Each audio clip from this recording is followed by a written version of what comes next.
Richards, Jeffries and Rob Frost. We're looking at him on bike 32. He is in third place. Llewellyn, Beaumont and Morley round out the top 6.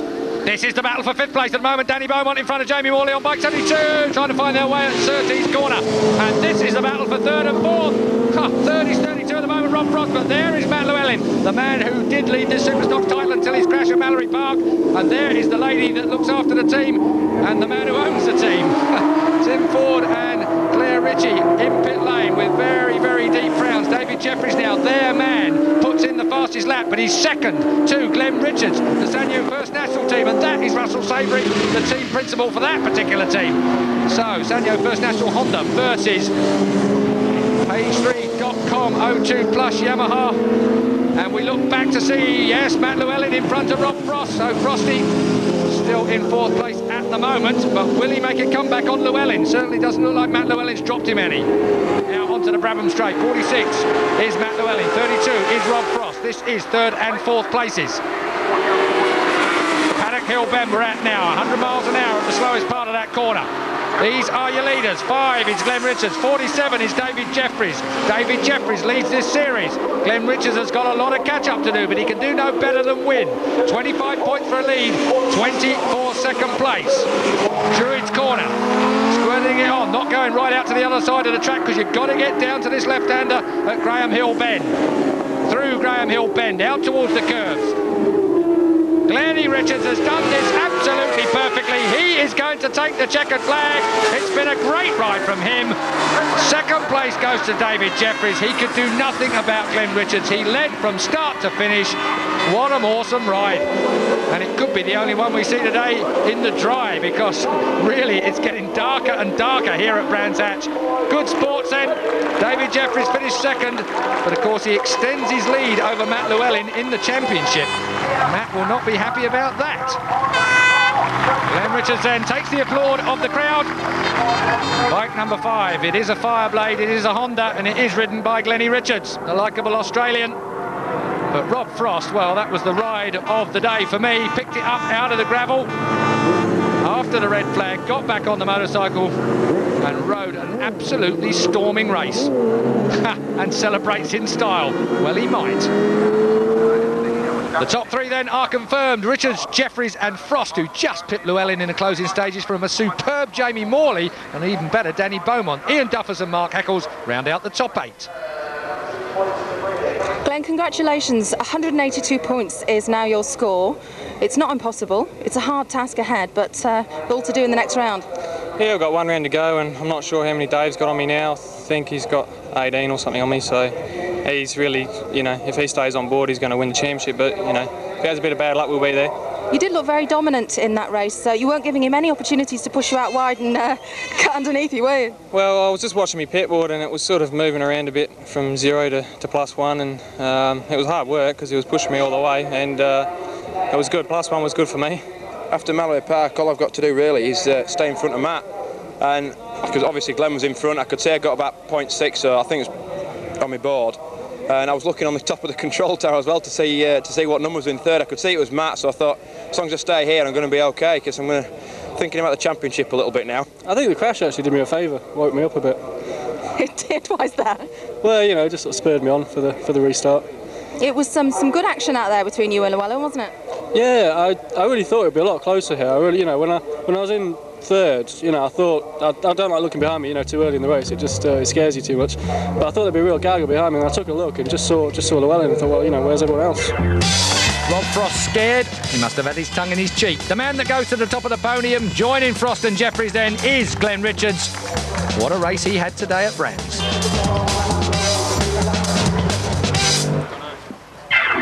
Round 11 makes the Superstock Championship look like this. 16 points then, the difference between the teammates Jeffries and Llewellyn. But look at that, 2 points further back, Glenny Richards, he can still do it. His teammate Crispy Mulan's now out of it on 154. Rob Frost is there though in 5th, Andy Tinsley in 6th, Jago Chapman 7th and Steve Brogan 8th. In the 125s, it's been Kenny Tibble ahead since round 2, but in the last 3 rounds he's only scored 12 points. Ulster's Paul Robinson is closing in, and he won round 1 right here at Brands. The pressure is on.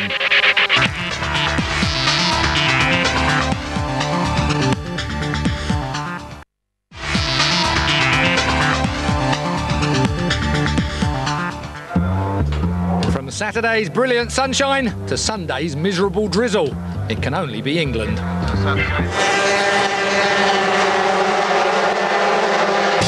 Rain is just what the Under Siege 125 Series leader could do without. He's an 11-point lead over Paul Robinson with 50 still on the table. Claire found out how the contenders were squaring up for Brands. Well, Kenny, you are still ahead in the championships, but obviously the last few rounds have given you quite a few problems. Mr. Robinson here is obviously on your case. Yeah, he's been good all year, nice and consistent. You know, he's always been there when I've looked over my shoulder, and I suppose that's the kind of championship rival you want for a season. We've had some fantastic racing so far this season, obviously some good talent emerging in this series. You are hot on his case, and it's not impossible, is it? No, 3 meetings ago it was looking nearly impossible, and Kenny's had a bit of bad luck, and they've just kept plugging away, and points here and points there, and they all add up at the end of the season, so it's getting closer.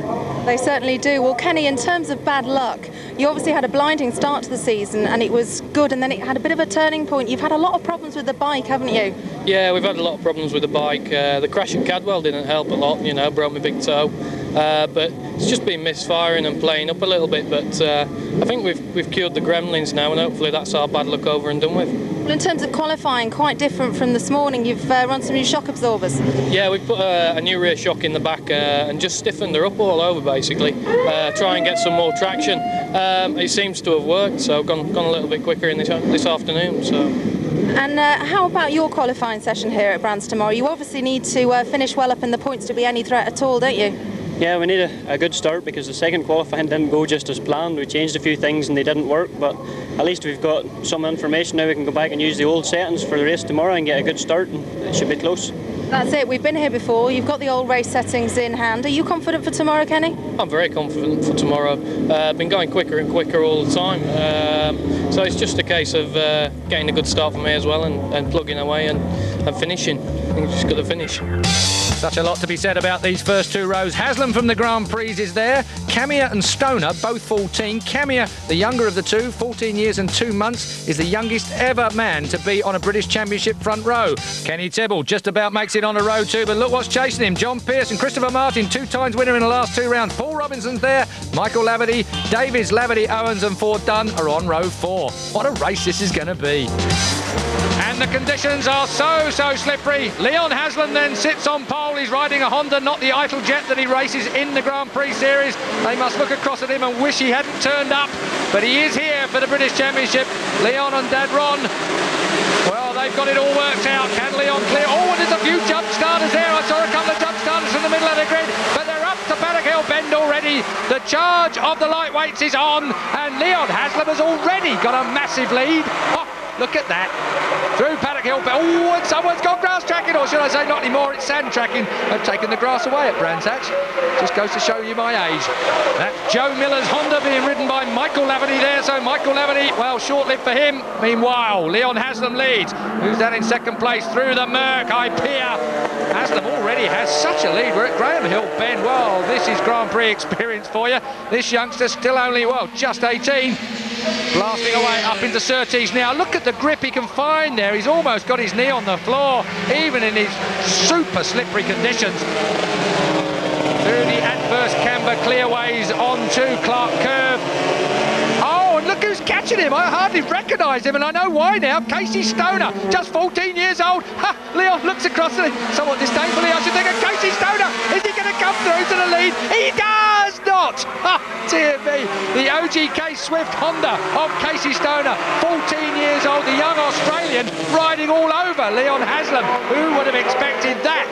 Looking back down the order, 26, Christopher Martin. Well, he won the last 2 rounds. One of them at Cadwell was pretty wet there, so we know Christopher Martin can ride really, really good. He's had 2 wins in this series. That was the last 2 rounds from Martin. He's on 101 points compared with 155 of Kenny Tibble, who at the moment is nowhere to be seen in the leaderboard. 48, that is young Casey Stoner on the OGK sponsored Honda. They've looked after him all year long. Not a lot of money in this team at all. There soon will be if this kid keeps riding like this. Oh, Leon Haslam, well, he's going to be impressed. Oh, Casey Stoner gets the gas down so hard.